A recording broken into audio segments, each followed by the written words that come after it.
Let's talk about Manchester United. While we've got you here, we must mention Erik Ten Hag. He'll be staying on as manager for next season. A sensible position, and how do you think the club handled the situation? I think it's one of those that actually, it's not perfect, waiting 2.5 weeks after the end of the season to make a decision on the manager and quite obviously flirting with other managers in the meantime. But I do believe that because Erik Ten Hag had such a disappointing season in the league, the club were well within their rights to be able to see what was out there in the market.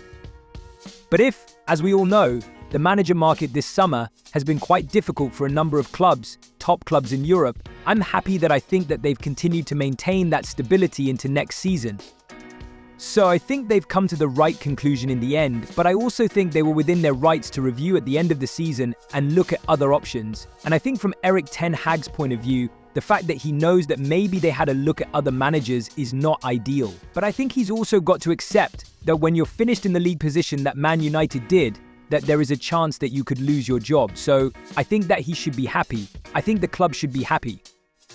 And the big thing for me is, I actually think that when you're looking at the fact that Man United have changed owners, CEO, sporting director, technical director, and CFO, the 5 or 6 major positions in the football club, to actually have some stability within the football side for another 12 months, I think it's probably a sensible thing to allow those people that are not in the club yet, some of them, to be able to build the foundations underneath the football side whilst having to settle a new manager in would have been obviously more difficult as well. Because a new manager coming in, any new manager coming in would have said, I want to look at the playing squad, I want transfer windows, I want transfer budget, which Man United don't quite have at this moment in time because of FFP. I think that it's a sensible thing for the club, and I think it's a sensible thing and right thing for Erik Ten Hag. Well, I thought it was a really disappointing England performance. Same old England, really. I think the problem started with the starting 11 that Gareth Southgate picked. The side just looked totally unbalanced. That starting 11 again, the same starting 11 as the Serbia game, had 3 right backs in it and no recognised left backs at all. And I think we really need to start talking now about ending the Trent Alexander-Arnold experiment. It just does not work having him in midfield next to Declan Rice.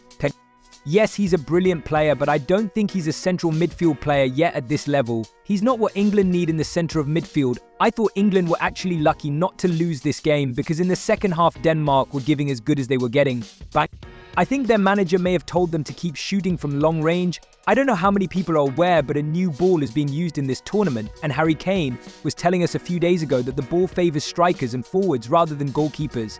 I think it's lighter, it moves more, and that was a real feature of Denmark's game. So we're back where we are again, where we've been again so many times talking about a disappointing England performance when we should have been talking about England winning their first 2 Euro games in a row. That had never happened before. They could have done that today, and also if they'd won, they would have been into the knockout stages already.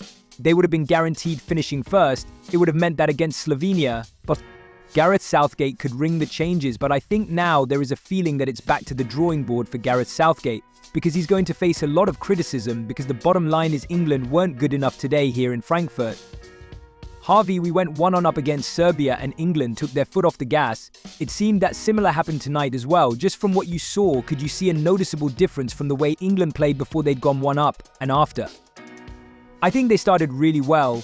They scored a good goal. Kyle Walker, excellent, really tenacious, winning the ball on the right, putting the cross in okay.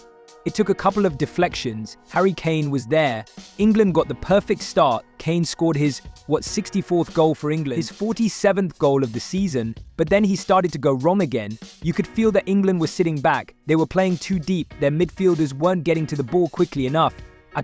They were giving Denmark too much room, and it's a feature of tournament football at this level is when you score, the opposition are going to respond, and it's up to you to respond to their response as well. And we haven't been seeing that from England, because when they score, they're not pushing on trying to get the second goal. They're being too passive. I'm not sure if that is the fault of the players or that is the fault of the side that Gareth Southgate has picked because it's unbalanced. England are very good down the right. Walker, Saka, that's where the goal came from. They're unbalanced, disjointed down the left. Kieran Trippier, he's a great player. He's a great right back, but the balance isn't quite right with having him as the left back, and the balance isn't quite right with having Phil Foden on the left either, and that's where Denmark's goal came from. It came from an England throw-in. Harry Kane was deep in his own half.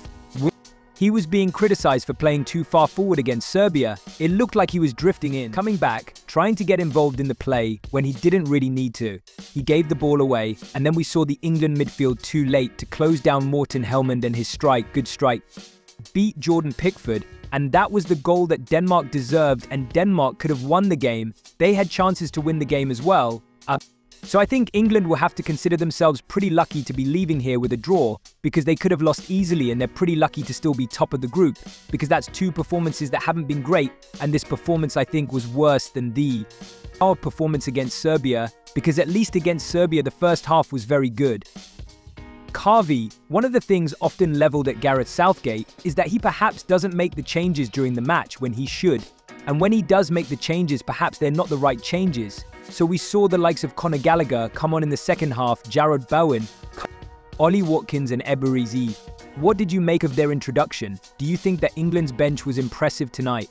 I think first of all, Gareth Southgate was bold. He didn't hang around. He made substitutions quickly. I'm sure he's aware of the fact that he's been criticized in the past for not making substitutions quickly enough. He was very bold. I mean, bold or foolhardy. You make your mind up, because he took off 3 of his best players with 20 minutes to go in Foden, Kane and Saka. I think the crucial change was the one he made earlier after 53 minutes. Really early in the second half, he decided to take Trent Alexander-Arnold and bring on Conor Gallagher, and that gave the side a better balance.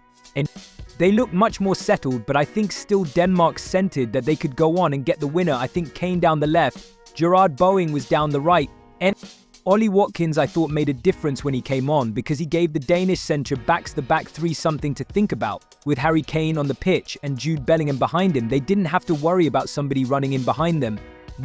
When Watkins came on, that is something that they had to worry about. You could see them moving further back and giving England a little bit more space. So certainly Gareth Southgate has to make changes, because I don't think he can pick that starting 11 again. I suppose you can give him some credit for recognizing that things were going wrong and making changes, but I could hear inside that stadium, look, this game started off as a celebration. England fans had had a great day in Frankfurt. They were in really good voice. Everybody was having a good time. The perfect start with that Harry Kane goal, but towards the end of the game, the mood had totally changed. I could hear pockets of England fans criticizing some of the players and criticizing Gareth Southgate as well. It's up to them now to respond against Slovenia.